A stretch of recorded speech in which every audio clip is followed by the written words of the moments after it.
एकविरा मंदिराकडनं निघालो आणि आम्ही डायरेक्टली पोचलो वेट एन जॉयला. आणि ते बघू शकता बाहेर खूप सुंदर असा व्ह्यू होता आणि वेट एन जॉय लांबणं किती छान दिसतंय. त्याचे सगळं शॉर्ट्स घेऊन आम्ही गेले आतमध्ये आणि आतमध्ये गेल्यावरती आमच्या सगळ्यांचे बँड हातात लावले आम्ही. आणि तिथे एक भैया होते, ते सगळ्यांचे बँड लावून देत होते, त्यामुळं एक छोटासा शॉर्ट्स घेतला आणि त्यानंतर आम्ही आतमध्ये एंट्री केली बँड्स घालून. आणि आतमध्ये बघू शकता किती छान आहे. आणि ड्रेस वगैरे चेंज करून छान अशा या पुलात गेलो, मस्त असं एन्जॉय केलं, खूप काही ॲक्टिव्हिटीज ट्राय केल्या, डान्स वगैरे केला. आणि ते एक आम्ही रील शूट केली आहे. तर रीलचं गाणं कुठलं आहे मला आठवत नाही आहे कुठलं गाणं आहे, पण छान असं रील शूट केली.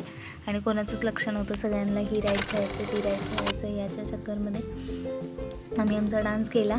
आणि कालपासून खूप जण मला बोलतात की तुझे रील्स खूप हळू आवाजात आहे व्हिडिओ, आणि आज मी खूप मोठा आवाज काढते. कालचा व्हिडिओ माझा हळू आवाजात का होता, कारण माझी मम्मी झोपली होती आणि मी हळू व्हिडिओ एडिट करत होते, त्यामुळे रात्री उशिरा व्हिडिओ एडिट केला होता, त्यामुळे माझा आवाजही हळूच येत होता. सो मग काय सगळं ॲक्टिव्हिटीज ट्राय केल्या, मस्त हे खेळलं, राईड वगैरे सगळे ट्राय केले. आणि ही राईड खेळण्यासाठी 1-1.5 तास आम्ही लाईनीत थांबलो होतो आणि ही 30 सेकंदाची राईड आम्ही खेळून शेवटी मन मोकळं